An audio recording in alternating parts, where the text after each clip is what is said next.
बिस्मिल्लाहिर्रहमानिर्रहीम। अस्सलाम वालेकुम नाज़रीन, प्रोग्राम फोकस ऑन न्यूज़ के साथ मैं हूं आपका मेज़बान राजा सोहेल। नाज़रीन, प्रोग्राम का आगाज़ करेंगे।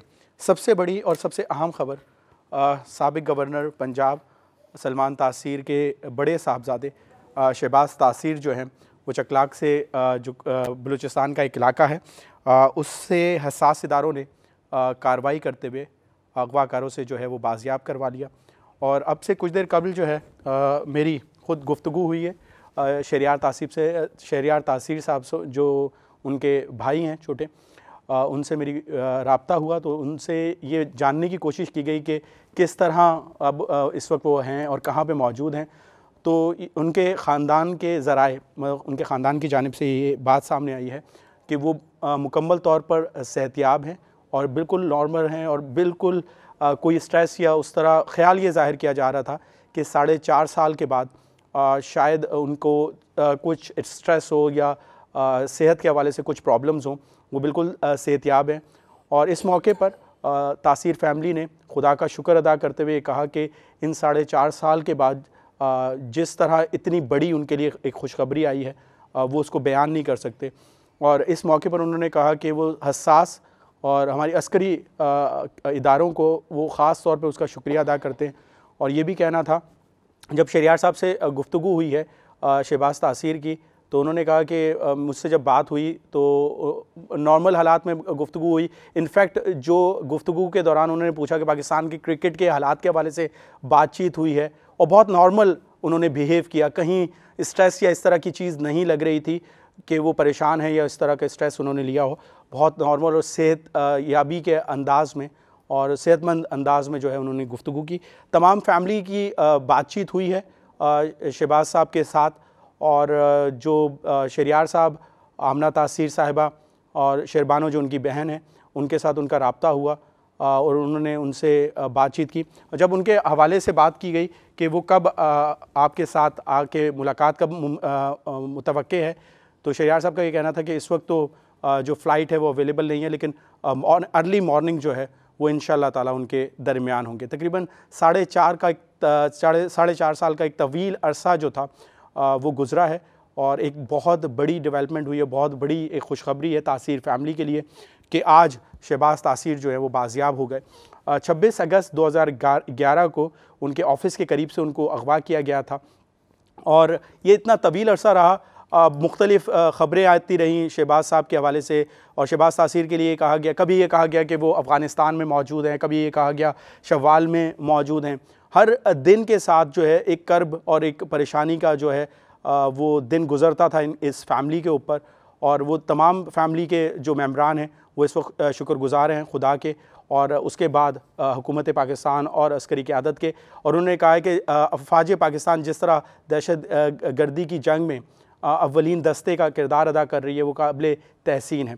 आज के प्रोग्राम में सबसे पहले तो हम बात करेंगे शहबाज तासीर की बाजियाबी के हवाले से और दूसरा हिस्सा जो होगा वो बात होगी MQM ने जो है वो क्लीन कराची के हवाले से एक कैंपेन का आगाज़ करने का ऐलान किया है। और इसके साथ साथ MQM के ऊपर ताबड़तोड़ जो हैं इल्ज़ामात लगाए जा रहे हैं साबिक़ सिटी नाज़िम मुस्तफ़ा कमाल साहब की जानिब से। और अब अनीस कायम खानी साहब और मुस्तफ़ा कमाल साहब के साथ जो है डॉक्टर सग़ीर जो साबिक़ सिंध असम्बली साबिक़ सिंध के जो हैं वो वज़ीर सेहत भी थे, उन्होंने भी उनको ज्वाइन कर लिया। और आने वाले दिनों में तवक्का ये की जा रही है कि अहम और दीगर रहनुमा जो हैं शायद उनको ज्वाइन करेंगे। क्या होगा मुस्तकबिल के हवाले से और MQM के लिए कितना परेशान कुन मुस्तफ़ा कमाल साहब की ये वापसी है और ये जो इल्ज़ामात लगाए जा रहे हैं, क्या अगर ये साबित करने के हवाले से या इन मुकदमात को सामने करने के हवाले से मुस्तफ़ा कमाल साहब क्या हकीकतन अदालतों का सामना करेंगे? क्योंकि अब से कुछ देर कबल जो है अनीस कायम खानी साहब ने मीडिया से गुफ्तगू करते हुए कहा कि वो अदालतों का सामना करने के लिए तैयार हैं। क्या वजूहात हैं? एक अहम जो नुक्ता है इस तमाम केस के हवाले से, अनीस कायम खानी साहब के हवाले से ये कहा जा रहा है कि उनके नाकाबिल ज़मानत गिरफ़्तारी, वारंट गिरफ़्तारी जो हैं वो मौजूद हैं। तो क्या वजह है कि हमारे जो इदारे मौजूद हैं जिनके सामने ये केस चल रहा है, क्या वजह है कि वो गिरफ़्तारी जो है इस वक्त अमल में नहीं आ रही है? क्या ये तमाम वाक़या कुछ हलकों का ये ख़्याल है ये प्लांटेड है और ये फिर MQM में एक नया धड़ा बनाने की एक नाकाम कोशिश है। क्या हकीकतन MQM को ये नुकसान पहुँचा पाएगा या नहीं, और मुस्तकबिल में कितनी परेशान कौन ये तमाम सिचुएशन होगी MQM के लिए? आज के प्रोग्राम में इन तमाम चीज़ों पर गुफ्तगू करेंगे और इस पर बात करने के लिए हमारे साथ स्टूडियो में मौजूद है मुख्तार अहमद भट्ट साहब, सीनियर एनालिस्ट, इनको प्रोग्राम में खुशामदीद कहते हैं। आगा मसूद साहब हैं, कॉलमिस्ट भी हैं, एंकर पर्सन भी हैं, जर्नलिस्ट भी हैं, इनको भी प्रोग्राम में खुशामदीद कहते हैं। और इनके साथ सलाउद्दीन हैदर साहब मौजूद हैं, वो भी सीनियर सहाफ़ी हैं, एनालिस्ट हैं, इनको भी प्रोग्राम में खुशामदीद कहते हैं। आगा साहब, सबसे पहले आपसे आगाज़ कर लेते हैं। शहबाज तासीर की बाजियाबी के हवाले से इस खबर को तकरीबन 4.5 साल का तवील अरसा गुजरा, कितनी बड़ी और कितनी अहम खबर समझते हैं? पाकिस्तान की अस्करी क़यादत जिस तरह इस वक्त ऑपरेशन ज़रब-ए-अज़्म में इन्वॉल्व है, अभी समझते हैं बहुत बड़ी डेवलपमेंट रही और ये भी एक ऑपरेशन ज़रब-ए-अज़्म की तरह एक अहम कामयाबी रही। देखिए, मैं तो सबसे पहले मैं समझता हूँ कि आपके तवज्जुह से और हमारे जितने दोस्त यहाँ बैठे हुए हैं उनके तवज्जुह से तासीर फैमिली को हम मुबारकबाद देना चाहते हैं कि ये एक वाकई बहुत बड़ी खुशी है। और यह है कि ये उन लोगों के लिए खुशी है जो कि तासीर फैमिली को जानते हैं, बल्कि पाकिस्तान के अंदर जितने भी मतलब ये कि लोग हैं कि जिन्होंने किसी भी अंदाज से तासीर साहब से राब्ते रखे थे, उनसे दोस्ती सी ताल्लुकात थे, तो वो सब बहुत खुश हैं। देखिए, बात असल ये है कि 4.5 साल के अरसे में मैंने कम से कम जो महसूस किया था, क्योंकि बार बार ये खबरें आ रही थी कि वो फाटा में है, किसी ने कहा पे किसी और जगह है, तो मैं कम से कम ये कि मैं ये समझ रहा था कि वो नाउज़ बिल्लाह ज़िंदा नहीं है, मेरी कम से कम ये वो थी।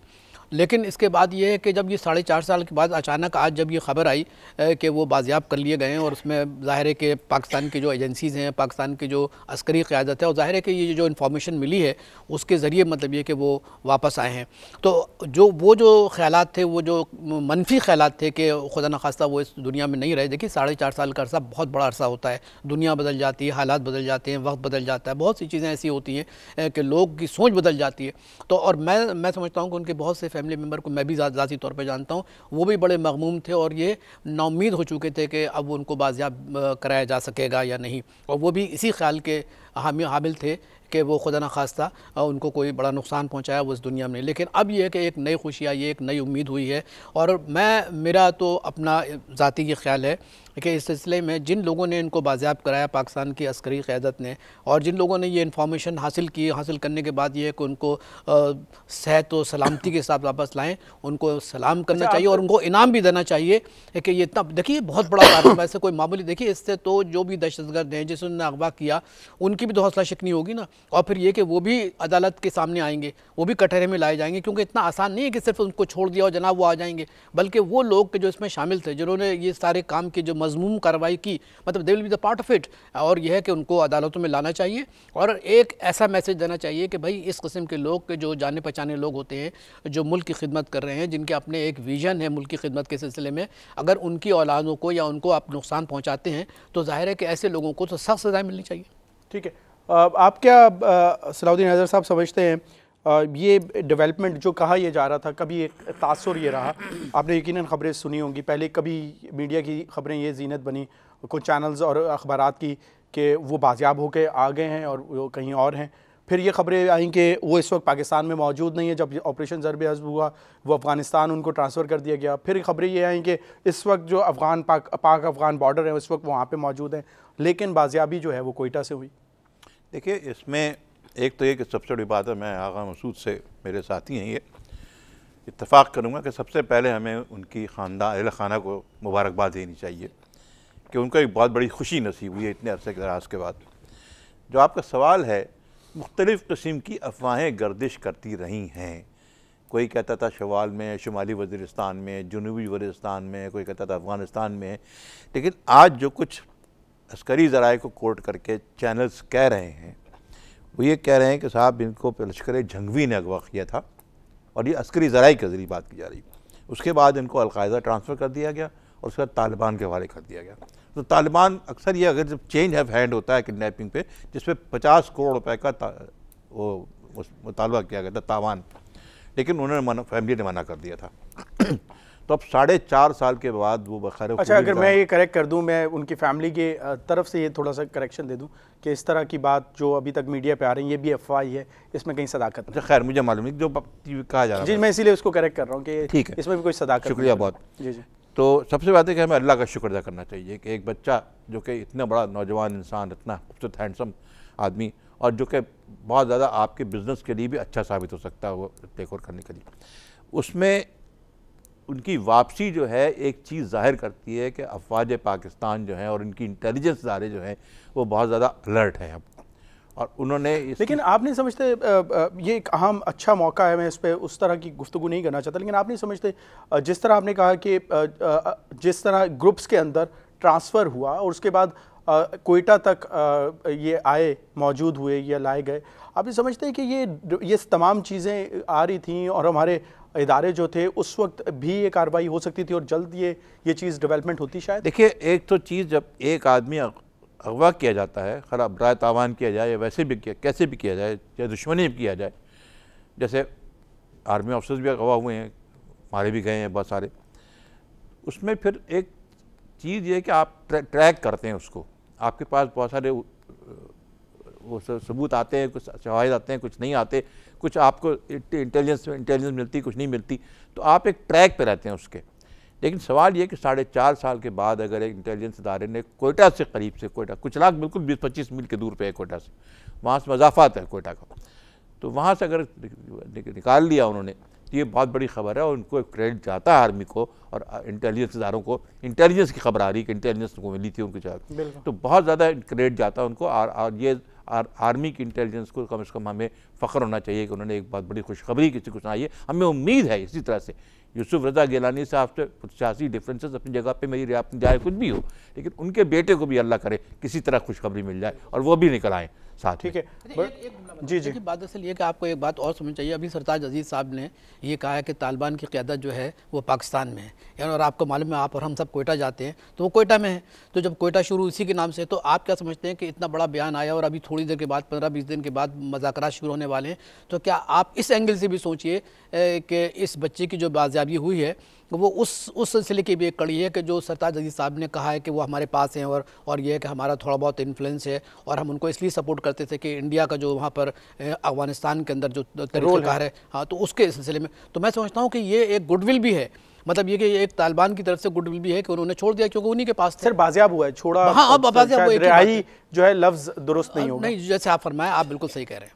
ठीक है भट्ट साहब, सबसे अहम जो चीज़ थी, आम तासुर ये था कि तकरीबन 4.5 साल रहने के बाद ज़हनी तौर पर भी और जिस्मानी तौर पर भी इंसान शायद थोड़ा सा कमज़ोर हो जाता है और उस तरह की वो सेहत नहीं रहती। कमज़ोरी ज़रूर है जिस्मानी तौर पर, ज़ाहिरी तौर पर, लेकिन आप नहीं समझते कि सबसे खुश आइंद बात यह, जिस तरह शहरयार साहब ने भी कहा कि मेरी जब गुफ्तगू हुई तो आम हालात के ऊपर डिस्कशन चल रही थी, तो मुझे कहीं से भी ऐसा महसूस नहीं हुआ कि वो स्ट्रेस है या उसके जहनी कैफियत के हवाले से या जहनी कंडीशन के हवाले से कहीं वो इस वक्त डिस्टर्ब हों या कुछ इस तरह के हालात। सबसे पहले तो मैं ये यकीनन सबसे बड़ी और बड़ी खुशखबरी की मतलब बात है कि 4.5 साल के बाद बच्चा जो है वो घर आ गया है, यानी कि जो अज़ियत गुजारी है माँ बाप ने अपने फैमिली ने, मतलब उसका तो कोई मतलब ये तोड़ नहीं हो सकता। लेकिन ये है कि ये बहुत खुशी की बात है और अल्लाह ताला का बड़ा करम है कि वो अपनी फैमिली को उन्होंने ज्वाइन कर लेंगे कल। देखिए, इनके बारे में मुख्तलिफ़ किस्म की ख़बरें आ रही थी और कभी कुछ खबर आती थी कि कभी कहीं ले गए हैं, कभी कहीं ले गए हैं। होता क्या है, ये जो किडनैपर्स हैं ना, वो अपनी जगह चेंज करते रहते हैं। यकीनन ये नॉर्थ वज़ीरिस्तान के एरिया में ही था, शवाल एरिया में। इससे पहले भी इसके बारे में काफ़ी इन्फॉर्मेशन आती रही है, एक आध दफ़ा शायद कांटेक्ट भी हुआ था। तो ये लोग जो हैं मूव करते रहते हैं। चूँकि ज़रबे अज़ब जब चली है वहाँ पर, तो ज़्यादातर जो टीटीपी के लोग थे वो बॉर्डर क्रॉस करके चले गए हैं या उनको सुफ़ा हस्ती से मिटा दिया गया। तो उन्होंने अपने आप को सेफ़ करने के लिए वो, मेरा ख़्याल है, इधर कोयटा, इधर कुछ के इलाके में आके उन्होंने कैंप डाला। तो ये मुबारकबाद है। मतलब ये है कि जो हिसास इदारे हैं हमारे और एफसी के, दोनों की मुश्तरका कार्रवाई है। It is a very big achievement on the part of the law enforcement agency, specially और सिक्योरिटी एजेंसी, जिन्होंने ये कारनामा अंजाम दिया है। और जैसे सलाउद्दीन साहब ने कहा, उम्मीद करते हैं किसी तरह से जो यूसुफ रज़ा गिलानी साहब के साहबजादे हैं वो भी खैरियत से अपने घर आ जाएं और ये खुशी है। लेकिन बात यह है कि अभी भी थोड़ा इनको केयरफुल होना पड़ेगा, क्योंकि मतलब ये है कि हमलात हमारे ऐसे हैं इर्द गिर्द के कि दोबारा अटैम्प्ट भी हो सकती है। तो मैं ये समझता हूँ कि जैसे आगा साहब ने कहा कि जो इनके हैंडलर्स हैं जिनको पकड़ा गया है, जब सर्च ऑपरेशन जारी है, तफसीलात तो अब ज़ाहिर है अभी टाइम लगेगा आते हुए, तो उनको डेटरेंट पनिशमेंट मिलनी चाहिए ताकि उनको एक लेसन चला जाए कि ये इस तरह के जो काम है सही नहीं है। और अल्हम्दुलिल्लाह हमारी लॉ ऑफिसर जजी ने काफ़ी मेहनत की है इस सिलसिले में और किडनैपिंग को काफ़ी हद तक रोक दिया गया है। आपने देखा होगा बहुत इक्का दुक्का वाक़या है, ये पुराने केसेस हैं जो अब मतलब यह है कि हाँ 2011 का केस है 2011। तो अब ये है कि थोड़ा जो हमारी कामयाबियां हैं उसकी वजह से इनकी कमर टूटती जा रही है। और इसमें देखें ताउन करना जो है ना, आवाम का ताउन बहुत ज़रूरी है। जब भी आते हैं तो किसी न किसी घर में रहते हैं, किसी के पड़ोस में रहते हैं, तो वहाँ पे इनकी एक्टिविटीज़ को वॉच करना चाहिए। जो लोग हैं वहाँ के उनको चाहिए कि वो मतलब यह है कि इंटेलिजेंस इदारों को कॉन्फिडेंस में लेकर उनको इतलात दें और उन्होंने नंबर भी अपने दिए हुए हैं। तो ये तकरीबन अब पूरे पाकिस्तान के जितने अवाम हैं 20 करोड़, उनकी ये ज़िम्मेदारी है कि वो जब भी किसी ऐसे मशकूक एक्टिविटी को देखते हैं, उनके पड़ोस में कोई अगर इस किस्म के आदमी आते हैं या घूमते फिरते हैं तो मेरा ख्याल है कि उनको इस बात के ऊपर थोड़ी नज़र रखनी पड़ेगी, इससे ताकि इनके हाथ मजबूत हों और इनके जो अज़ाइम है उसमें ये नाकाम रहें। ठीक है, प्रोग्राम के दूसरे टॉपिक के ऊपर आते हैं। सलाउद्दीन हैदर साहब, आपसे इब्तिदा करते हैं। MQM के अगर हवाले से बात की जाए, जिस तरह मैंने इंट्रो में भी कहा, काफ़ी ज़्यादा सख्त इल्ज़ामात जो हैं वो मुस्तफ़ा कमाल साहब की प्रेस कॉन्फ्रेंस में लगाए गए। फिर अब डॉक्टर सगीर साहब गुज़श्ता रोज़ जो है उन्होंने भी प्रेस कॉन्फ्रेंस की और उन्होंने मुत्तहिदा कौमी मूवमेंट से अलहदगी और मुस्तफ़ा कमाल साहब को ज्वाइन करने के हवाले से उन्होंने कहा। आप ये समझते हैं कि ये काफ़ी डैमेजिंग या परेशान कुन होगा मुत्तहिदा कौमी मूवमेंट के लिए आने वाले दिनों में? क्योंकि उनका ख्याल ये है कि आने वाले दिनों में और दीगर अहम जो रहनुमा हैं वो भी शायद उनके साथ हों।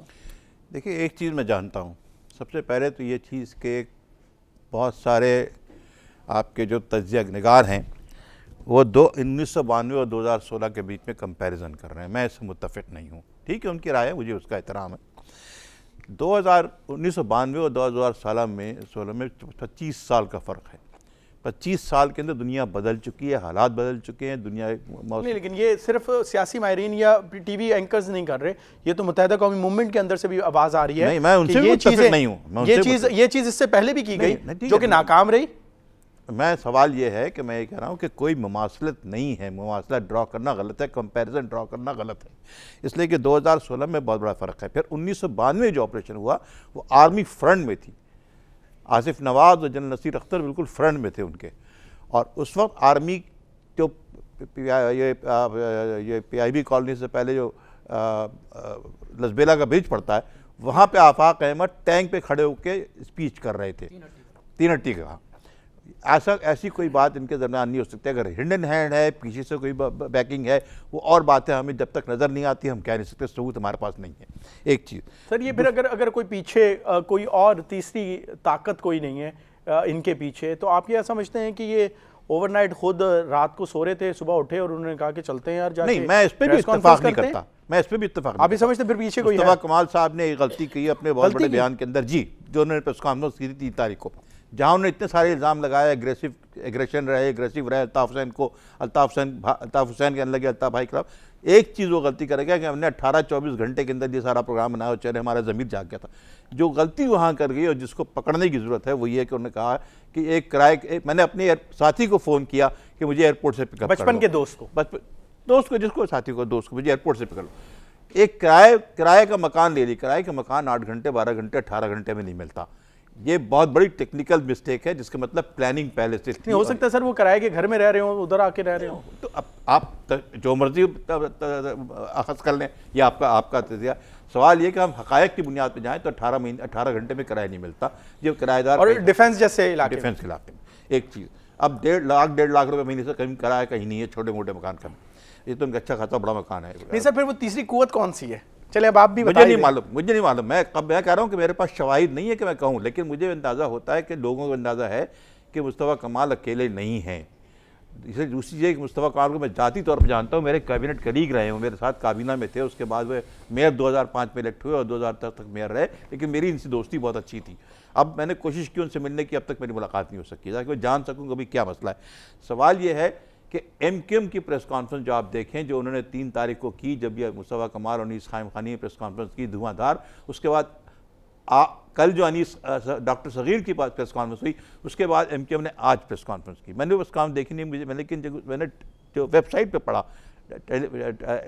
मुख्तलिफ चैनल के वेबसाइट्स के ऊपर, उसमें वहाँ पे उन्होंने सिर्फ ये काम शहर की सफाई करेंगे, कचड़े के हटाएंगे। मेरा कहना सिर्फ एक चीज़ ये है कि MQM बजाते खुद एक स्माइलिंग फेस पुटअप करने की कोशिश कर रही है। चेहरे पर हशाज बशाज नज़र आ रहे हैं वो, लेकिन अंदर से मेरा ख्याल वो उनको भी पता है कि इसके असरात उनके ऊपर आएंगे। किस किस्म के? गलत किस्म के, टूट फूट का शिकार। MQM की क़यादत वो नहीं है इस वक्त। अल्ताफ़ हुसैन को मैं साफ इस वक्त कहना चाहता हूँ कि अल्ताफ़ हुसैन की गिरफ्त MQM पे वो नहीं है जो होनी चाहिए थी। आप उनके सेहत के बारे से हिसाब कर रहा हूँ। उनको परसों रात को परसों इतवार था ना, परसों सारा दिन ये अफवाह शहर में गर्दिश पड़ती रही कि नौज़ अल्लाह खुदा न खास्ता उनका इंतकाल हो गया है या वो बेहोश हो गए, कौमे में हो गए, इस किस्म की अफवाहें थी। शाम को जब मैंने पूछा उन लोगों से तो उन्होंने कहा कि अल्ताफ़ भाई इस वक्त आप एड्रेस कर रहे हैं वर्कर को, साल भाई आप जाके देख लीजिए।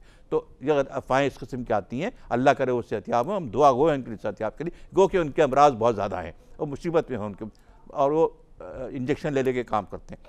प्रॉब्लम सारा ये है कि इस वक्त MQM को एक एग्रेसिव पॉलिसी अपनानी चाहिए थी, इसलिए कि उसका अच्छा, आप क्या समझते हैं? एक मिनट है, अगर उनके वर्कर को एक गाइडलाइन चाहिए कि करना क्या है, वो उनके वर्कर को नहीं मिल रही है। आप राब्ता कमेटी लंदन में भी और कराची में भी मौजूद, कोई गाइडलाइन तो नहीं दी ना उन्होंने दिफा नहीं किया, दिफा किया है उन्होंने, कोई जवाब नहीं दिया, जवाब कोई नहीं दिया, सिर्फ उन्होंने दिफा किया है। और दिफा भी ये है कि एक किस्म का जवाब भी दिया नहीं। जवाब कमाल साहब की प्रेस कॉन्फ्रेंस के बाद, फारूक सत्तार साहब की प्रेस कॉन्फ्रेंस, आपने बड़ी डिटेल उन्होंने उनकी एक एक बात के हवाले से इल्जामात को रद्द किया उन्होंने। नहीं, इल्जामात को रद्द किया, लेकिन इल्जामात की बात नहीं कर रहा हूँ, सिर्फ ये रिएक्शन फिर आप किस तरह का एक्सपेक्ट कर रहे थे? ये कि आप उसको बताएं कि जी हम अपने आगे करेंगे क्या, हमारा असर क्या, हम कैसे करेंगे, किन चीज़ों करेंगे, इन चीज़ों का जवाब नहीं आया है।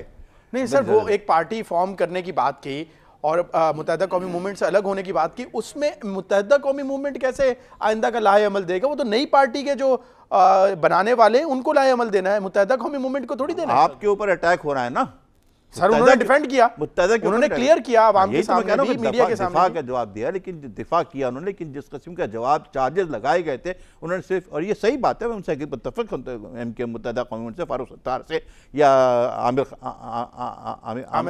खान से, जो जिन लोगों ने जवाब दिया उसका कि ये भारत से रॉ का एजेंट होना, ये फला होना, ये जवाब 20 साल से लग रहा है। लेकिन एक फ़र्क है कि बाहर से जवाब लगते रहे, आपके अंदर वालों ने जवाब इल्जाम लगाया उन पे। सर सौलत मिर्जा के हवाले से भी, सौलत मिर्जा अंदर का आदमी था सर, अंदर राब्ता कमेटी का मेंबर नहीं था सर, राब्ता कमेटी का मेंबर था, सेनेटर नहीं था सर। चले ठीक है, आप मतलब ओहदेदार के हवाले से बात कर रहे हैं, शायद सौलत मिर्जा के हवाले से। यही तो सबसे ये इल्जाम तो और बहुत से लोगों ने भी लगाए सर। नहीं, वही तो मैं कह रहा हूँ ना कि इल्जाम तो लगते रहे, उसमें कोई बड़ी बात नहीं है, उसको अहमियत देना भी बेकार है। लेकिन सवाल सिर्फ ये है कि आहिस्ता आहिस्ता आप देखेंगे इसमें टूट फूट का शिकार होगी MQM, किस तरह बचेंगे वो जानते हैं, बताएं हमें। आगा मसूद साहब, आपको क्या लगता है कि मुस्तफ़ा कमाल साहब कह रहे हैं कि मेरा ज़मीर जागा और मैं आ गया, डॉक्टर सगीर साहब भी कह रहे हैं कि यार मेरा ज़मीर जागा और मैं आ गया, वो इकट्ठे ज़मीर लोगों के जाग रहे हैं? देखिए, मतलब ये कोई शख्स भी जब पॉलिटिकल पार्टी बदलता है तो वो इस किस्म के रवायती जुमले कहता है, और इस रवायती जुमलों के सिलसिले में उनका एक अपना पस मंज़र भी होता है, उनके पास जो हिकमत अमली है उसका इजहार वो इसी तरीके से करते हैं। वो ये नहीं कहेंगे कि साहब के अब हमें अभी मालूम हुआ, बल्कि ये कि वो ये कोशिश करते हैं कि ये रवायती जुमलों के ज़रिए वो अपने मौक़िफ़ को बताने की कोशिश करें। पहली बात। दूसरी बात ये कि आप ये समझने की कोशिश करें कि जो मुस्तफ़ा कमाल साहब आए हैं वो एक बड़ी गहरी हिकमत अमली के तहत आए हैं। अगर कोई समझ रहा है, वही तो बता रहा हूँ ना मैं आपको, अगर कोई समझ रहा है कि साहब के वो आएंगे और आने के बाद ये है कि वो एक पॉलिटिकल पार्टी की तश्कील का वो ऐलान करेंगे जैसे कि उन्होंने किया है, वो पार्टी किस किस्म की होगी, लेकिन ये जो डिफेक्शन है, जो मतलब ये कि MQM मुत्तहिदा को छोड़ के जो लोग आ रहे हैं, ये रुकने वाला नहीं है। उसकी एक वजह ये है कि आपको मालूम है कि क्योंकि हम लोग कलम निगार हैं और उनकी किताबों की लॉन्चिंग जब होती थी तो हम भी जाते थे, तो वहाँ हम लोगों ने जो बातें की, जो बातें सुनी, वो ये कि लोग मतलब ये कि MQM के बारे में उनकी ये राय थी कि इनको इतनी बड़ी क़ुव्वत मिली थी पाकिस्तान में और ख़ुसूसन कराची और सिंध में कि जिससे ये पूरे शहर का नक्शा बदल सकते थे, ये एक नई लोगों को तवानाई दे सकते थे, ये लोगों को के सामने एक नया मतलब ये कि मंसूबा एक अवामी ये काम, वही मैं उसी तरफ तो आ रहा हूँ ना। ये लोगों के ख्यालात थे जो हमसे बार बार कहते थे, लेकिन ज़ाहिर है कि मतलब ये कि हम उनकी बात सुनते थे और ना तो हम उनकी कोई पॉलिटिकल पार्टी के मेंबर हैं। तो चुनाचे सिवाय वो जो मुशर्रफ साहब ने जो 60 अरब रुपए या 70 अरब रुपए जो दिए, सर वो तो कह रहे हैं मैंने 300 अरब रुपए खर्च किया। मुस्तफा सुनिए, मसूद कर दूं, मैं मिनिस्टर था उस वक्त जब ये मेयर थे, 15-15 अरब रुपए एक एक प्रोजेक्ट के लिए आते थे, तो बहुत ज़्यादा 300 अरब रुपए सही कोट करें। चल तो खैर चलिए, मतलब ये कि आई एम वेरी ग्रेटफुल कि आपने वो तस्दीक कर दी, अच्छी बात है।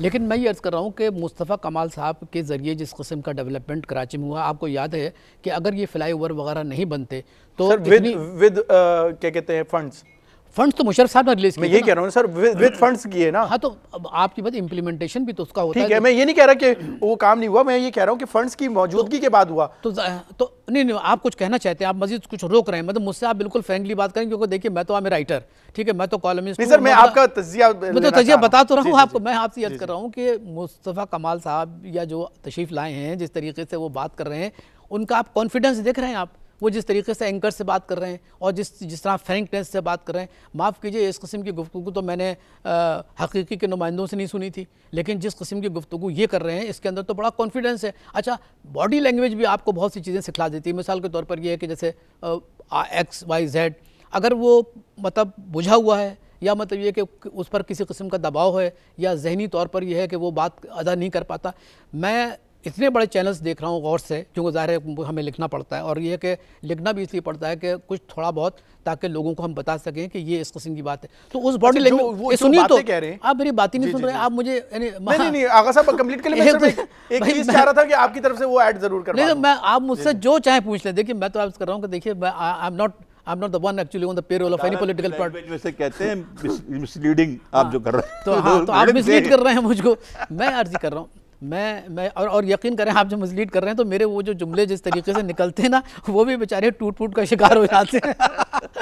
तो मैं ये अर्ज़ कर रहा हूँ कि देखिए कि ये जो भी मतलब डेवलपमेंट की, देखिए मुस्तफ़ा कमाल का एक नाम था। अच्छा, अब मुस्तफ़ा कमाल 2-2.5 साल से मंजर पे नहीं थे, कहीं थे ना, चाहे रियाज मलिक साहब के पास थे, दुबई में थे, या फिर मियामी में थे, जहाँ जहाँ बता रहे हैं, जहाँ वो रहते है ना, हाँ जो भी। तो मैं ये अर्ज़ कर रहा हूँ कि आप एक बात समझने की कोशिश करें कि इस दफ़ा वो मामलात नहीं होंगे कि जिसके सिलसिले में हमारे बाज़ एंकर भाई बात कर रहे हैं कि ये जो 25 साल पहले जो हुआ था वो उसका रिपीटेशन। जैसे सलाउद्दीन हैदर ने एक बात बहुत सही कही, वो ये है कि देखिए ज़माना बदल गया, ख़यालात बदल गए, लोग बदल गए, है ना, मौसम बदल गया, सियासी मौसम बदल गया। तो इस लिहाज से अगर मैं ये समझ रहा हूँ कि मुस्तफ़ा कमाल साहब की आमद और अनीस क़ाइम खान साहब की आमद और जनाब सग़ीर साहब जो कि साबिक़ वज़ीर सेहत थे, उनकी आमद, है ना, उनकी आमद इस बात की गम्माज़ है कि आइंदा ये सिलसिला जो है ना और बढ़ेगा। देखिए, अगर ये सिलसिला रुकने वाला होता तो मुस्तफ़ा कमाल जो टीवी पे बैठ के पाकिस्तान की टीवी और गैर मुल्की जो नुमाइंदों को वो इंटरव्यू दे रहे हैं, और जो उनके अंदर कॉन्फिडेंस है, वो कॉन्फिडेंस नहीं होता। तो इससे एक नतीजा अख्ज़ कर सकते हैं, हम जैसे मामूली तज्ज़िया निगार, कम अज़ कम मैं तो अपने को बहुत ही मामूली आदमी समझता हूँ, हम जैसे मामूली आदमी तज्ज़ियाकार ये समझ रहे हैं कि इसमें मज़ीद मुत्तहिदा में डिफेक्शन होगा, लोग आएंगे। वजह क्या सर? मैं सवाल वो पूछना वजह ये है कि देखिए, ये लोग जो है अल्ताफ़ साहब की जो पॉलिसी थी ना, उससे वो नाराज़ थे। और वो पॉलिसी क्या थी? देखिए, एक पॉलिसी तो 3 साल के बाद, किसमें 3 साल के बाद देखिए इख्तिलाफ मैंने भी कह चुका, ये भी यही बात कर रहे हैं। तो मैं ये अर्ज़ कर रहा हूँ कि वो उनकी सोच से उनको इख्तिलाफ था। देखिए, 3 साल या 4 साल नहीं होता दुनिया में। मैं माफ़ कीजिए अगर मैं कोई ऐसा हवाला दे दूंगा तो ये मजहबी जमातें जो है हमारे पीछे पड़ जाएंगी। देखिए, दुनिया, इंसान बदलता है, इंसान के ख्यालात बदलते हैं, और ये ख्यालात जब बदलते हैं तो इंसान फिर यह है कि माजी की तरफ मुड़ के नहीं देखता। देखिए, 3 साल के बाद अगर इनको ये इदराक हुआ कि इसकी वजह से पाकिस्तान को नुकसान पहुँच रहा है, कराची के अवाम को नुकसान पहुँच रहा है, कराची डेवलप नहीं हो रहा, कराची में इंफ्रास्ट्रक्चर टूट फूट का शिकार है ना, कराची के लोग जो है बेरोज़गारी का शिकार है, यहाँ पर कोई नया इन्वेस्टमेंट नहीं आ रहा। भाई, बहुत सी देखिए, आप एक बात याद रखिए सर, मैं जो बहुत मुअद्दिबाना आपसे कर रहा हूँ कि ये एक मखसूस हिकमत अमली हुई है, और इस मखसूस हिकमत अमली का एक नुक्ता है जो मैं जानता हूँ और जो मुझे मतलब बाज़ ज़राए से मिला, और ये वाकई जुमला जो ऐसा है, वो ये चाहते हैं कि कराची का जो एक रोल है पूरे पाकिस्तान में, हाँ, तो मतलब ये कि जो रोल है उनका, तो नहीं, जो उर्दू महाजर तो हर जगह है भाई, तो हर पॉलिटिकल पार्टी जो उर्दू स्पीकिंग का रोल है, वो रोल को एक तो रिवाइव करना, दूसरी ये कि कराची को, देखिए सुनिए, कराची इससे बेहतर लफ्ज़ मेरे ख्याल में मुत्तहिदा कौमी मूवमेंट के वोटर्स कह दिया जाए ज़्यादा बेहतर है। सुनिए, नहीं, देखिए, वोटर्स तो माफ़ कीजिए पीपल्स पार्टी में भी है, नहीं, मुत्तहिदा कौमी मूवमेंट के जो वोटर्स। अरे आप मेरा सुन ही नहीं रहे मेरी बात, आप खामा यार, दिस इज टू मच। देखिए, मैं ये कर रहा हूँ, वो कराची को रिवाइव करके जो उसकी इकोनॉमिक हैसियत है, यानी फीडिंग द पाकिस्तान, मतलब इन द सेंस के 60% टैक्सेस गो फ्रॉम कराची, तो वो ही चाहते हैं कि ये रहे। और आपको याद होगा कि जनरल कियानी ने एक बात कही थी जब वो सलामी ले रहे थे वहाँ पर कैडेट जो निकल रही थी पासिंग आउट परेड में, उन्होंने एक जुमला कहा था कि उन्होंने कहा था कि अगर कराची इकोनॉमी तौर पर डूब गया तो फिर पाकिस्तान के उसके बहुत बुरे असरात होंगे। आज यही नुक्ता था जिसकी वजह से जनाब मुस्तफ़ा कमाल साहब आए हैं। वो नहीं चाहते एक स्ट्राइक हो, वो नहीं चाहते गड़बड़ हो, वो नहीं चाहते मिलिटेंट आदमियों को इतना ज़्यादा मौका मिले कि लोगों को मारें। This is the reason that has come. ठीक है, अनीस कायम खानी साहब के हवाले से सवाल करेंगे। ब्रेक पे जाने से कबल आपके लिए सवाल छोड़े जा रहा हूँ। मुख्तार अहमद भट्ट साहब, अनीस कायम खानी साहब की मौजूदगी और फिर वो खामोशी सिक्योरिटी इदारों की, उनकी गिरफ्तारी का कहा यह जा रहा है कि 3 ऐसे केसेस हैं जिनके ऊपर उनके नाकाबिले ज़मानत वारंट गिरफ्तारी मौजूद हैं। उसके बावजूद वो प्रेस कॉन्फ्रेंस भी कर रहे हैं और आम ख्याल, एक आम तासुर ये था कि जब वो एयरपोर्ट पे आएंगे तो शायद उनको हिरासत में ले लिया जाएगा। ये तमाम चीज़ें नहीं हुई। वजह आपको क्या नज़र आती है? इसका जवाब लेंगे एक छोटे से कमर्शियल ब्रेक के बाद। ये इन्होंने बताए हैं बिल्कुल वो, लेकिन एक कमर्शियल ब्रेक के बाद ना वक्त हुआ है छोटे से कमर्शियल ब्रेक का। कहीं मत जाएँ, देखते हैं बिजनेस प्लस।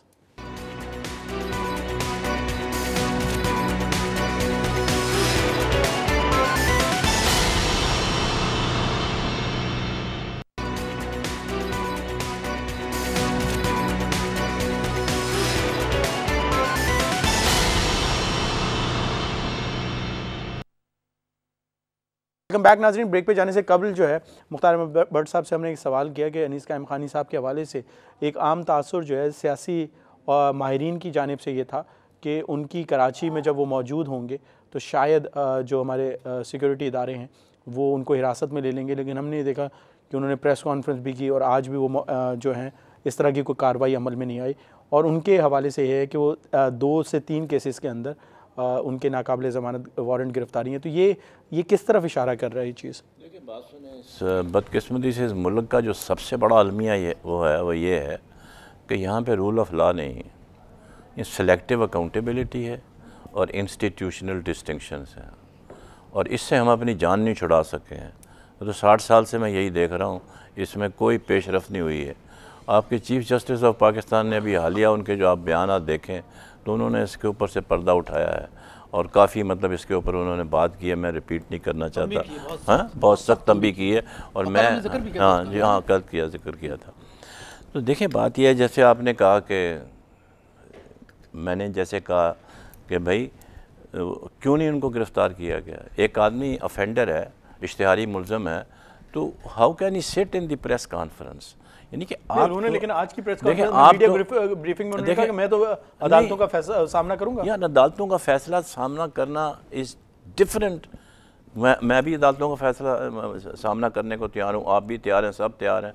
इशू तो ये है कि जब उनके वारंट निकले हुए हैं नाकाबिले ज़मानत, तो why government is not taking any action. मेरा तो ये सिंपल एक सवाल है। एक आम आदमी जो होता है उसको तो पकड़ के आप फ़ौरन बंद कर देते हैं, उसको पूछने नहीं आते, और आप एक जो वांटेड आदमी है मुख्तलिफ़ केसेस में आप उसको खुला छोड़ा हुआ है। ये तो गलत बात है, ऐसा नहीं होना चाहिए।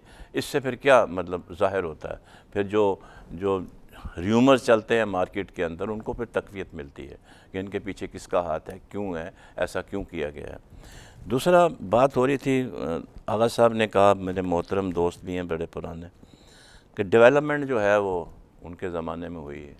मुस्तफ़ा कमाल साहब डेवलपमेंट उन्होंने खुद नहीं की। अच्छा हाँ, इसका सारा प्लान जो है वो इस्लामाबाद में बने था, प्रेसिडेंट मुशर्रफ ने बनाया था, शौकत अजीज़ ने मिलकर बनाया था। तो इनको फ़ंड दिए गए और प्लान दिया गया कि आप ये काम करें। नेमतुल्लाह खान था, उसको दिए, आपने देखा होगा, उन्होंने भी फ्लाई ओवर बनाए, रोडें बनाई, चौड़ी की, नाज़माबाद की, आगे पीछे पूरे कराची में यूनिवर्सिटी रोड की तरफ इधर उधर सब काम किया। तो ये कोई ऐसी बात नहीं।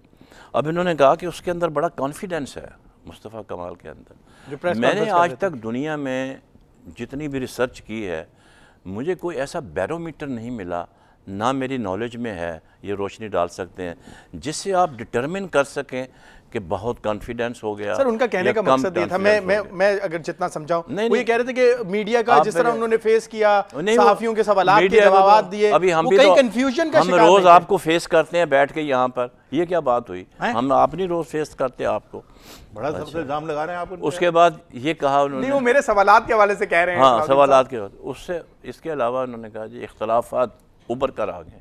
बिल्कुल सही है, जब पार्टी एक थी उस वक्त भी इख्तलाफात थे, हर 3 महीने बाद राब्ता कमेटी तोड़ दी जाती थी। तोड़ दी जाती थी, यहाँ की भी वहाँ की भी, फिर बाद में आ जाती थी। हर 2008 में 4 दफ़ा MQM और PPP की हुकूमत में गए और चारों दफ़ा बाहर आए। तो ये तो सिलसिला जारी रहता है। क्या PMLN में धड़े नहीं हैं? क्या काफ में धड़े नहीं हैं? कौन सी पार्टी में धड़े नहीं हैं? PP में धड़े नहीं हैं? नई पार्टियाँ रजिस्टर हो रही हैं। PTI में धड़े नहीं हैं। तो ये कोई नई बात नहीं है, ये तो हमारी यानी कि डिस्टिंक्शन है सियासत की, कि सबसे खूबसूरत बात यह है कि पार्टी के अंदर पार्टी। सलाउद्दीन हैदर साहब ने कहा कि इस वक्त ज़ाहिरी तौर पर जिस तरह मुत्तहिदा कौमी मूवमेंट की जानिब से प्रेस कॉन्फ्रेंस हो रही है, वो ज़ाहिरी तौर पर ये शो करना चाह रहे हैं कि इस वक्त वो परेशानी का शिकार नहीं है और बहुत नॉर्मल बिहेव कर रहे हैं। आप ये समझते हैं ऐसा कुछ है? नहीं, परेशान है। परेशानी किस बात की है? मैं समझता हूँ कि अगर उनको आना था ना, तो ये उन्होंने टाइम भी बड़ा गलत चुना। किन्होंने? इन्होंने, मुस्तफ़ा कमाल ने। अच्छा, अगर वो आना था तो बल्दियाती इंतखाबात से पहले आते। उससे क्या होता कि एक उनको... सर ये तो फिर माजरत के साथ कथा कलामी के लिए ये तो फारूक सत्तार साहब ने चैलेंज किया है। उन्होंने कहा डॉक्टर सगीर साहब जो है PS 115 से वो लड़ लें, नॉर्थ नाज़िमाबाद से मुस्तफ़ा कमाल लड़ लें, पता चल जाएगा कि कौन इलेक्शन में। वो तो बात की बात है ना। मैंने ये कहा है कि उनको चाहिए था कि वो बल्दियाती इंतखाबात से पहले आते और एक प्रेस धुआंधार प्रेस कॉन्फ्रेंस करते और उसके बाद फिर इलेक्शन में हिस्सा लेते। दूध का दूध और पानी का पानी हो जाता। उससे पता भी चल जाता कि मतलब ये जो ये इल्ज़ामात पहली दफ़ा तो नहीं लग रहे। और हाँ नहीं वो ठीक है। देखें बाकी उन्होंने तो एक और पंडोरा बॉक्स खोल दिया है मुस्तफ़ा कमाल ने। उसने कहा जी ये मौजूदा हुकूमत, साबका हुकूमत और ये जो हैं सारे मौजूद हैं, इनको सब पता था कि इनके राह के साथ कनेक्शन है। तो उसकी भी इंक्वायरी होनी चाहिए कि वाई देवर साइलेंट। जितनी हुकूमतें गुजरी हैं, मुशर्रफ की गुजरी है, जरदारी की गुजरी है, उससे पहले जो गुजरी है। रहमान मलिक साहब ने पहले डिनाई किया इस तमाम इल्ज़ामात। देखें रहमान मलिक ने डिनाई किया, इसीलिए तो चौधरी निसार का जो बयान है उसका बड़ा वजन है। उसने कहा ये लफाजी जो है ना, मुझे ये पसंद नहीं है और ये इससे बात नहीं, आप सबूत दें। और उन्होंने ये कह दिया कि जी मैं तो किसी कमेटी के सामने पेश नहीं होऊंगा, मैं कोई सबूत नहीं दूंगा।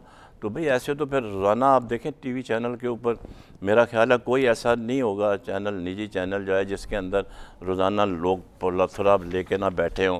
इसने अरबों रुपए की करप्शन की, इसने खरबों की, इसने इतने करोड़ों की, इसने इतने अरबों की। क्या हुआ? किसी का बाल तक भी का नहीं हुआ। किसी एक आदमी के ख़िलाफ़ मुझे बता दें। करप्शन तो मुँह से बोलती है। आपका 2000 गज का बंगला बोलता है, आपके बाहर दरबान खड़े हुए हैं, वो आपको बोलते हैं तब्दीली तो कोई भी नहीं आई। तब्दीली क्या आई है? गरीब से तर होता जा रहा है, चोरियां बढ़ी हुई हैं, डाके बढ़े हुए हैं। सिर्फ ज़रब अज़ब से असर ये हुआ है कि आपकी जो टेररिज्म है उसके ऊपर आपने बहुत काबू पाया है। और हमारे जो इदारे हैं ये इन्होंने बड़ा अच्छा काम किया। इंतज़ामी तौर पर शायद वो कुछ भी नहीं है, बाकी कोई तब्दीली नहीं आ रहा। इस मुल्क में तब्दीली नहीं आ सकती। तब्दीली मेरे तकरीरें करने से या आगा साहब की तकरीर से अवाम ने तब्दीली लानी है। अवाम जानते हैं कि ये आदमी चोर है, ये रस्सा गिर है, ठीक है, और फिर भी खड़े होकर धूप में लाइन लगा के उसको वोट देते हैं। आप क्या बात करते हैं? उनको नहीं पता अभी क्या है, ना बिजली है, ना पानी है, ना गैस है। बाहर से आप गैस इंपोर्ट कर रहे हैं, बाहर से बिजली के आ रहे हैं। तो ये टाइम लगेगा। अवाम को खुद तब्दीली लानी है, कोई नहीं तब्दीली ला सकता। आगा साहब, वैसे जिस तरह सलाउद्दीन हैदर साहब ने भी कहा कि जिस तरह रिस्पांस एक्सपेक्ट किया जा रहा था मुत्तहिदा कौमी मूवमेंट की जानिब से इस प्रेस कॉन्फ्रेंस के बाद, आपको वो नज़र आया? देखिए रिस्पांस की बात क्या मतलब ये कि उनमें उनके अंदर, देखिए ये बात आप माने या ना माने सर, इस तरह के प्रेस कॉन्फ्रेंस माजरत के साथ फिर आप नाराज हो जाते हैं मेरी बात से। नहीं, मैं काउंटर जरूर करना चाह रहा हूँ। आप नहीं समझते इस तरह की प्रेस कॉन्फ्रेंस जुल्फ़िकार मिर्ज़ा साहब ने भी बहुत शदीद किस्म के इल्ज़ाम लगाए थे, उस पर मुत्तहिदा कौमी मूवमेंट की नाराज़गी और फिर जुल्फ़िकार मिर्ज़ा साहब का कैबिनेट से हटाया जाना, अलग होना। आप नहीं समझते रिएक्शन जो है मुत्तहिदा कौमी मूवमेंट की जानिब से प्रेस कॉन्फ्रेंस की सूरत में हो या वैसे अमली तौर पर, आपको नहीं लगता कि उस तरह शदीद नहीं रहा? देखिए मैं बिल्कुल आपसे इत्तेफाक करता हूं कि वो रिएक्शन, वो रद्द-ए-अमल शदीद होना चाहिए था, लेकिन वो नहीं था। और फिर ये कि इनका नाम भी नहीं लिया गया। जब वो प्रेस कॉन्फ्रेंस कर रहे थे तो इनका नाम नहीं लिया, बल्कि अशार के ज़रिए उन्होंने इशारों और किनारे में बात की। बात इसलिए कि आप जुल्फ़िकार मिर्ज़ा का आप हवाला इसलिए भी ना दें कि हम जो इस वक्त गुफ्तगू कर रहे हैं, हम ये गुफ्तगू कर रहे हैं कि जो माजी में हुआ सो हुआ, लेकिन इस वक्त जो डिफरेंस है इतना ज़्यादा वक्त का? नहीं, वक्त का डिफरेंस के अलावा देखिए बात असल ये है कि जुल्फ़िकार मिर्ज़ा ख़ुद भी एक बड़े कंट्रोवर्शियल आदमी हैं और ये उनकी कंट्रोवर्शियल के सिलसिले में आप भी इत्तेफाक करते हैं, मैं भी इत्तेफाक करता हूँ। सूबाई वज़ीर दाखिला की हैसियत से की थी। देखिए वो ठीक है। देखिए मैं ये अर्ज़ कर रहा हूँ, आप मुझे बात करने दीजिए। देखिए जो भी हुआ है, देखिए मुत्तहिदा के अंदर अब ये जुमले अखबार में आ रहे हैं कि साहब के बाकायदा लंदन से टेलीफोन किया जा रहा है कि साहब वो अब अपनी जो मोहब्बत है, अल्ताफ़ साहब से उसको ख़त्म ना करें, या उनके साथ जो उन्होंने हलफ उठाया उसको ना तोड़ें, बल्कि उन्हीं के साथ रहें। ये मैं नहीं कह रहा हूँ, बल्कि ये अखबारात में हर अखबार ने ये लिखा है, चाहे वो अंग्रेज़ी का हो चाहे उर्दू का हो। तो इसका मतलब ये है कि एक तरफ तो उन्होंने जो प्रेस कॉन्फ्रेंस की जिसका आप इशारा फरमा रहे हैं, उस इशारे में ज़ाहिर है कि एग्रेशन नहीं था और होना चाहिए, जबकि क्योंकि बात इतनी आसान नहीं थी, बात बहुत बड़ी बात है। मुस्तफ़ा कमाल साहब का आना, अनीस क़ाइम ख़ानी का आना और उनका इल्ज़ाम लगाना ये कोई मामूली बात नहीं है, लेकिन रद्दअमल जो था वो इतना जहारियत पर मबनी नहीं था और आदाद शुमार पर भी मबनी नहीं था। मैं ये कह देना कि साहब वो टेलीफोन ऑपरेटर थे और बाद में ये हो गए, ये तो ये चीज़ों कोई ऐसी बात नहीं। दुनिया में जो है ना लोग इर्तिक़ा की तरफ जाते हैं, तरक्की की तरफ जाते हैं। ये बात उन्होंने भी ऑन की है, ये बात उन्होंने भी ऑन की। नहीं तो मगर ये कि वो उस किस्म के टेलीफोन ऑपरेटर नहीं थे जिस तरीके से टेलीफोन ऑपरेटर होते हैं। खैर क़तई नज़र इसके, तो मैं ये अर्ज़ कर रहा हूँ कि अब मैं जो मंज़र देख रहा हूँ, वो मंज़र मैं ये देख रहा हूँ कि इनके अंदर डिफेक्शन होगा और ये डिफेक्शन की हो सकता है कि रफ्तार सुस्त हो, लेकिन डिफेक्शन इसलिए भी होगा कि जो आज मुस्तफ़ा कमाल साहब के सिलसिले में बातें कर रहे हैं, आप देखिएगा हो सकता है कि वो ख़ुद भी मतलब ये छोड़ कर आ जाएँ, क्योंकि बात मामूली नहीं है, बात बहुत ज़बरदस्त।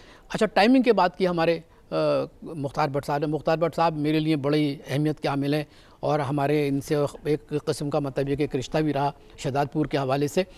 आप यकीन कीजिए कि जो टाइमिंग है ना, ये टाइमिंग के तहत आए हैं, ऐसी बात नहीं है। इनको ये माफ़ कीजिए, अगर 2.5 साल से 3 साल से नहीं है, लाए गए हैं, जो भी हो, मतलब ये कि जैसे मैं तो कॉन्फिडेंट है। हाँ बिल्कुल। और तो मैं ये कर नहीं, मतलब ये कि हो सकता है कि इनका परसेप्शन सही, मेरी राय है, हो सकता है कि आपका मैं खुद ही कह रहा हूँ सर कि आपका परसेप्शन सही हो, मुझे बात तो मैं ये कर रहा हूँ कि वो जो टाइमिंग्स हैं वो टाइमिंग्स गलत नहीं है, वो टाइमिंग्स बिल्कुल ठीक तरीके से आए। उनको इस बात का इदराक है क्या होने वाला है। देखिए मिसाल तो मुझसे भी पूछें कि आप जब क्या होने वाला है सर, मिसाल के तौर पर कोई ना कोई तो बात होगी जिसके ज़रिए आए, तो वो जो वो चीज़ वो देख रहे, मैं यही कह रहा हूँ कि उनको इस बात का इदराक था। देखिए हम तो वहाँ नहीं बैठे थे ना, लेकिन जब ये हिकमत अमली तैयार हुई होगी तो उसमें यही होगा, टाइमिंग्स का बड़ा ख्याल। देखिए जो भी लोग इनके साथ हैं, मैंने जैसे बताया ना कि ये बड़ी एक ख़ास किस्म की हिकमत अमली है, उनको टाइमिंग का एहसास था और टाइमिंग के तहत ही वो आए। सलाउद्दीन हैदर साहब, आप क्या समझते हैं कि मुस्तकबिल में आने वाले दिनों में, जिस तरह उन्होंने भी ये इशारा किया मुस्तफ़ा कमाल साहब ने कि आने वाले दिनों में और दीगर अहम रहनुमा जो है उनको ज्वाइन करेंगे, सीनियर रहनुमा, आपको क्या लग रहा है मुमकिन है इस तरह की जो उन्होंने इशारा किया? और कौन कौन से 2-3 चीज़ें तो मैं आपसे कह दूँ जुमलों में, सिर्फ लंबी बात नहीं करता। एक तो ये कहा गया कि मुस्तफ़ा कमाल का कोई क्रेडिट नहीं है, मैं समझता हूँ मुस्तफ़ा कमाल का बहुत बड़ा क्रेडिट है शहर को डेवलप कर। ये सही है कि जनरल मुशर्रफ की तरफ से फंड आए, 300 अरब रुपए आए, ये सही है कि इश्तो रिबात की बैकिंग उनको थी, ये सही है कि पार्टी की बैकिंग उनको थी, अकेले नहीं कर सकते। लेकिन आदमी जो था वो सुबह से शाम तक, रात के 4 बजे तक घूमता फिरता था शहर में। उसकी माँ कैंसर में मुब्तला थी, अल्टीमेटली मर गई। वो माँ को आधा घंटा भी नहीं दे पाता, इतना डेडिकेटेड आदमी था वो। मेरे साथ काम कर चुका, मैं देख चुका हूँ उसे। और गली गली घूम करके, जहाँ तक के ठेकेदार भाग जाते थे तो उसको कहते क्यों भाग गया, तो कहने लगे पैसे नहीं मिले। तो फिर उन्होंने गाड़ी में पैसा, एक मिनट सर, मेरी बात मैं इसका चश्मे-दीद गवाह हूँ। उन्होंने गाड़ी में पैसे रखने शुरू कर दिए, ठेकेदार को अलग बोलते 24 घंटे काम करो, मुझे 6 महीने की बजाय 1 महीने में एक मुकम्मल होना चाहिए प्रोजेक्ट। पैसे ये लो, पैसे का, बल्कि 1-2 टाउन नाजिम, जिसमें लियाकताबाद के टाउन नाजिम से नाम मैं भूल रहा हूँ, उनको हटा भी देगा। उन्होंने सवाल हटा दिया कि आपकी काम कैसे बनते हैं। मैं था उस गाड़ी। परवेज तो नहीं, परवेज तो जमात इस्लामी का था, इनका अपने नाम मऊदियात नाम थे। दूसरे एक और चीज़ मैं आपको कह दूँ, थोड़ा सा ज़रा माजी में चले जाएं कि मुस्तफ़ा कमाल की अगर अपनी मेहनत अनथक ना होती और इतनी डेडिकेशन कमिटमेंट ना होती तो शायद एक जुमला और कह दूँ मैं, एक डेवलपमेंट हुई, उस पर गौर कीजिएगा कि क्यों हुई है। आज इस्लामाबाद में इंग्लैंड के होम मिनिस्टर वज़ीर दाखिला डायमंड साहब मौजूद हैं, चौधरी साहब से 1-on-1 मुलाकात कर रहे हैं। इसको तनाजुर में देख लें, इमरान फारूक के मर्डर केस में, मनी लॉन्ड्रिंग केस में और मुस्तफ़ा कमाल का। आने वाले दिनों में कौन लोग और जो है इनको ज्वाइन कर सकते हैं? मुझे नहीं मालूम, हो सकता है बहुत से लोग नीचे हो सकता है एमपीए जो है टूट के जाए, कोई सकता है बाहर से लोग आ जाए, कोई हस्तियाँ आएंगी इनको पहले। अगर आपको भी लग रहा है? मुझे तो बिल्कुल ख्याल है, ऐसा नहीं है। तो मैंने कहा ना कि टाइमिंग उसकी टाइमिंग बहुत अहम है। सेकंड थिंग, इंग्लैंड के वज़ीर दाखिला किस आ गया हेमंड, क्या बातें कर रहे हैं, जबकि चौधरी साहब ने कहा कि लफाजी कर रहे हैं, तो फिर कुछ ना कुछ तो डेवलपमेंट हो रही है ना बीच में। मैं तो एक चीज़ पे जानता हूँ कि ये दोनों चीज़ों को मिला लें, आप किसी नतीजे पहुँचेंगे। British government, home minister, Scotland yard, 5 साल हो गए एक केस नहीं उनसे सुलझ रहा, क्या बातें करते हैं आप। बहुत बहुत शुक्रिया, तमाम एडवांस टेक्नोलॉजी उनके पास है। वक्त की कमी की वजह से प्रोग्राम को यहीं पे वाइंड अप करेंगे। नाज़रीन, इसके साथ ही अपने मेज़बान राय रसूल को इजाज़त दीजिए। अपना बहुत ख्याल रखिएगा। अल्लाह हाफ़िज़।